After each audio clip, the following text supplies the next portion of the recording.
महाराज पर मुकदमा। जी हां, यही वो महाराज है। वृंदावन के प्रसिद्ध कथावाचक अनिरुद्धाचार्य काफी सुर्खियों में रहते हैं। सोशल मीडिया पर उनके वीडियो ट्रेंड करते हैं, करोड़ों भक्त उन्हें फॉलो करते हैं। बेहद कम उम्र में महाराज अनिरुद्धाचार्य काफी लोकप्रिय हैं। कथा प्रवचन के साथ कई बार अपने बयानों को लेकर वो अक्सर विवादों में आ जाते हैं और फिर सुर्खियां बटोरते हैं। आज अनिरुद्धाचार्य महाराज TV9 भारतवर्ष के हाईटेक स्टूडियो में आए। खुद से जुड़े अलग अलग विवादों पर बेबाकी के साथ उन्होंने सारे जवाब दिए।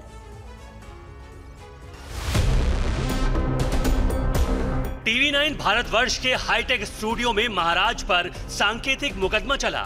अनिरुद्धाचार्य जी महाराज से जुड़े विवादों पर सवाल जवाब का दौर हुआ। बहुत सारे सवाल जो आपके मन में है वो आज हम पूछेंगे। अनिरुद्धाचार्य जी महाराज कथा प्रवचन में भक्तों को कई तरह की सांसारिक और भौतिक चीजों पर शिक्षा देते हैं। ऐसा ही एक विवाद हनीमून को लेकर दिए उनके एक कथन का है। इस पर अनिरुद्धाचार्य जी की सफाई काफी रोचक है। आप शादी से पहले भी नहीं मिलने देते, शादी के बाद भी नहीं मिलने देते। अब आदमी करे क्या, जिए मर जाए? शादी के बाद ही मिली है ना पत्नी से, मिलने का थोड़ी कहाँ जाने दे रहे हैं? शादी के बाद ही तो हनीमून पे जाता है शख्स। हमारे यहाँ विवाह क्यों होता है? क्योंकि विवाह के बाद ही, आप देखिए हमारे वेदों में, जब आपने पूछा ना कहाँ लिखा है, मैं आपको बता रहा हूँ, मैं जो भी बोलता हूँ प्रमाण के साथ। जब भगवान राम ने माता सीता को वनवास भेजा, माता सीता वनवास गई, उस समय भगवान राम ने एक यज्ञ किया था। वशिष्ठ जी से कहा कि मैं यज्ञ करना चाहता हूं, क्या मुझे यज्ञ की इजाजत है? वशिष्ठ जी ने कहा आपको यज्ञ की इजाजत नहीं है। क्यों? क्योंकि यज्ञ की इजाजत तब मिलेगी जब आपकी पत्नी आपके पास होगी। एक मिनट बोलने दीजिए। जब आपको यज्ञ की इजाजत मिलेगी जब आपकी पत्नी पास में होगी। तो बोले मेरी पत्नी तो है पर वनवास में है। बोले लेके आओ। बोले ला नहीं सकते। अब वो मजबूरन हालात आप सब समझते हैं। तब फिर भगवान राम को सोने की सीता बनानी पड़ी। और अब बताइए, राम तो भगवान थे ना, पर भगवान को सोने की पत्नी बनाकर बिठालना पड़ा, तब उन्हें यज्ञ का अधिकार मिला। आप यज्ञ करना चाहते हैं तो ना पुरुष अकेला यज्ञ कर सकता है, ना स्त्री अकेली यज्ञ कर सकती है। हम सबको गृहस्थ को ही यज्ञ का अधिकार है। सभी संत हमारे अधिकाधिक गृहस्थ थे। और गृहस्थ क्यों थे? क्योंकि गृहस्थ के बाद ही हम यज्ञ के अधिकारी होते हैं। और हमारा यज्ञ है ईश्वर को पाने के लिए, और ईश्वर को पाने के लिए हमारी पत्नी हमारी सहयोगी है। तो ईश्वर के प्राप्ति के लिए हम लोग विवाह करते हैं, ना कि भोग विलास के लिए। लेकिन आप हनीमून पे जाने पे दिक्कत नहीं है आपको लोगों को? जा सकते हैं, हाँ या ना? अभी बोला नहीं आपने? हाँ, अपना जा सकते हैं भाई, दे दिया इन्होंने, बोल दिया। इत्यादि भगवान को प्रणाम कीजिए, फिर शुरू कीजिए गृहस्थी। क्या अनिरुद्धाचार्य जी महाराज को महिलाओं की सुंदरता से कोई कष्ट है? ये सवाल माता सीता और द्रौपदी से जुड़े उनके विवादित बयान को लेकर पूछा गया। पहले आप वो विवादित वीडियो देखिए। इस विवाद पर जब अनिरुद्धाचार्य से TV9 स्टूडियो में पब्लिक के सामने सवाल पूछा गया तो उन्होंने क्या कहा वो भी सुनिए।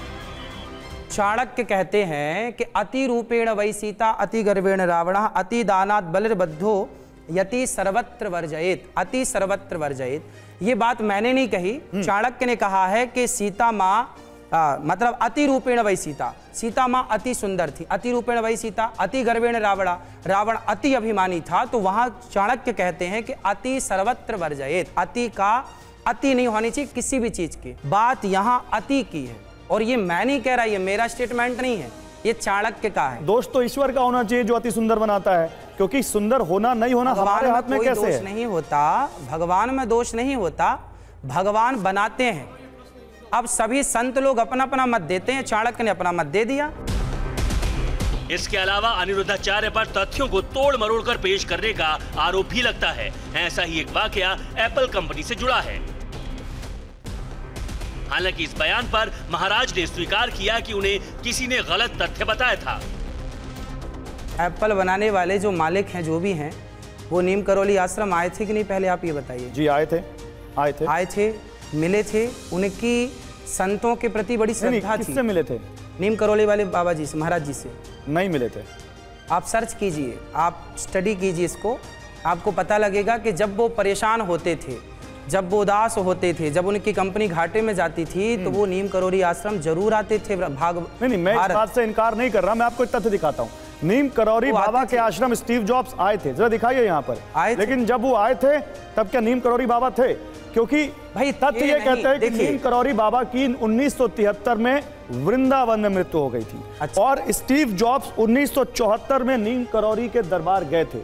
तो जब नीम करौरी बाबा जिंदा ही नहीं थे अनिरुद्धाचार्य जी, तो उन्होंने मुलाकात कब कर ली और अपना खाया हुआ एप्पल या सेब कब उनको दे दिया? जो मैंने सुना था उस सुनने में ये शायद हो सकता है कि ये गलत हो, पर ये बात तो थी कि वो आते थे और आश्रम में। चलो देखिए, जरूरी नहीं है कि संत हों, संतों का स्थान उनके ना रहने पर भी वो स्थान शक्तियों से परिपूर्ण होता है और वो वहां आए। बात मायने रखती है कि वो वहां आए। संत जी से भेंट हुई नहीं हुई वो अलग मुद्दा हो सकता है। वो मैंने जो सुना था, सुनाने वाले ने मेरे को गलत सुना दिया हो।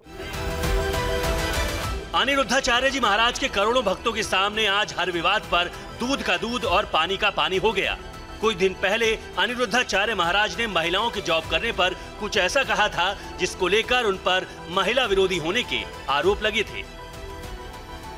टीवी 9 भारतवर्ष के स्पेशल शो में जब उनसे इस बयान पर सवाल पूछा गया तो वो डैमेज कंट्रोल करते नजर आए। देखो, महिलाएं काम करें जहां आवश्यक है। पूरी मेंशन की ना मैंने बात कि जहां पति ना करने वाला हो वहां काम करिए। भाई, पुत्र को संस्कारवान बनाना, लव कुश को पढ़ा लिखा के योग्य बना दिया सीता माँ ने। सुनिएगा, लव कुश को पढ़ा लिखा कर योग्य बना दिया और फिर राम के हाथों सौंप दिया। हम थोड़ी कह रहे हैं, इतिहास कह रहा है। पिता का भी कर्तव्य है कि वो अपने बच्चों को संस्कार दे, पर पिता बाहर रहता है।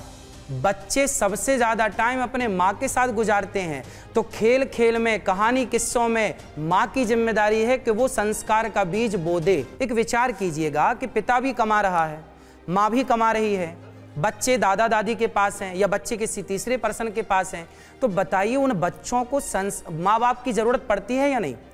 उन बच्चों को भी माँ का लाड़ चाहिए। एक बार उन बच्चों की तरफ भी तो देखिए कि उन बच्चों को भी माँ चाहिए, पिता चाहिए। तो माँ बाप को थोड़ा सा पैसे की तरफ से मन कम करके बच्चों को ज्यादा संस्कार देना, क्योंकि माँ बाप की प्रॉपर्टी बच्चे ही हैं। यही नहीं, महिलाओं पर एक और विवादित कथन को लेकर अनिरुद्धाचार्य कटघरे में हैं। पहले आपको वो बयान सुनाते हैं।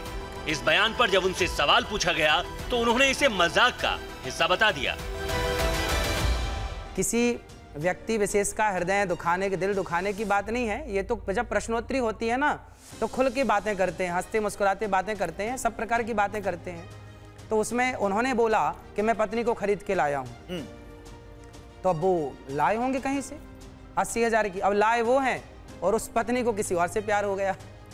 तो हमने कहा भाई तुम्हारा तो नुकसान हो गया, लाए तुम हो, प्यार किसी और से हो गया उसे। अनिरुद्धाचार्य महाराज का जो बयान सबसे ज्यादा वायरल है वो बिस्किट को लेकर है, जो उन्होंने हाल ही में दिया था। तो क्या अनिरुद्धाचार्य महाराज भविष्य में बिजनेस मॉडल वाले बाबा बनना चाहते हैं? उनका जवाब क्या है, सुनिए। तो अनिरुद्धाचार्य जी, आप बिस्किट को विष का किट बता देते हैं। हाँ, ये बिस्कुट जो है मैदा और चीनी से बनती है। जो भी खाएगा, डॉक्टर लोग कहते हैं कि इसको खाने से आप बीमार पड़ सकते हैं। तो जिसको खाने से बीमार पड़ सकते हैं वो विष ही हुआ, इसलिए कहा गया कि विष की किट है और डॉक्टर भी मना करते हैं। इसलिए ये बिस्कुट है जिसमें बिस्कुट कूट के भरा गया है, अर्थात मैदा और चीनी जो जहर है।